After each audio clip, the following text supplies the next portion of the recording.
Bismillah, Assalamualaikum warahmatullahi wabarakatuh. Perkenalkan, nama saya Arfa dengan NIM H0221018, Program Studi Pendidikan Matematika, Fakultas Keguruan dan Ilmu Pendidikan Universitas Sulawesi Barat. Pada video kali ini, saya akan membahas mengenai manajemen pendidik dan tenaga kependidikan. Pengembangan tenaga kependidikan dalam suatu organisasi pendidikan mutlak dilaksanakan oleh pimpinan dari suatu lembaga tersebut. Nah, pengertian tenaga kependidikan mencakup seluruh tenaga yang ada dalam suatu organisasi pendidikan, khususnya tenaga guru dan karyawan serta staf yang ada di pendidikan.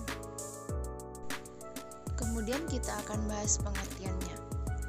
Pengembangan tenaga kependidikan atau pegawai mempunyai cakupan makna yang luas.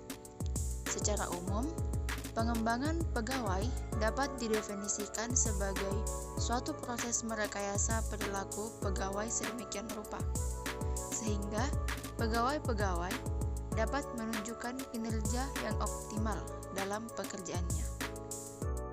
Kemudian kita masuk ke tujuan pengembangan tenaga kependidikan. Tujuan pengembangan tenaga kependidikan yang efektif secara umum ialah untuk yang pertama, menambah pengetahuan, kemudian yang kedua, menambah keterampilan, dan yang ketiga adalah mengubah sikap.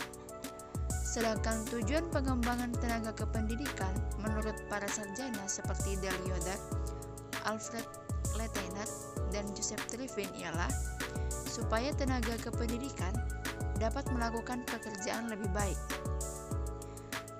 dan supaya pengawasan lebih sedikit terhadap bawahan, serta bawahan lebih cepat berkembang dan menstabilisasi tenaga.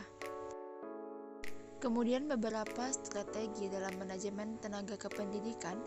Yang pertama adalah penentuan kebutuhan, yang kedua adalah penentuan sasaran, yang ketiga adalah penetapan isi program, yang keempat adalah prinsip-prinsip belajar, yang kelima adalah pelaksanaan program, dan yang terakhir adalah penilaian pelaksanaan program. Mungkin itulah tadi materi mengenai manajemen pendidik dan tenaga kependidikan. Kita simpulkan bahwa pengembangan tenaga kependidikan merupakan aspek penting dalam upaya mencapai tujuan pendidikan. Oleh sebab itu, pimpinan dalam suatu lembaga hendaknya dapat menjadi motivator, fasilitator, dan pengaruh bagi terlaksananya program pengembangan tenaga kependidikan.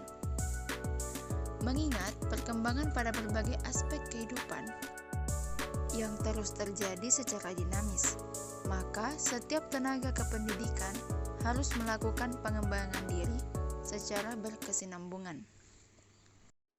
Mungkin itu tadi sedikit materi mengenai pendidik dan tenaga kependidikan. Kurang lebihnya mohon dimaafkan. Wassalamualaikum warahmatullahi wabarakatuh.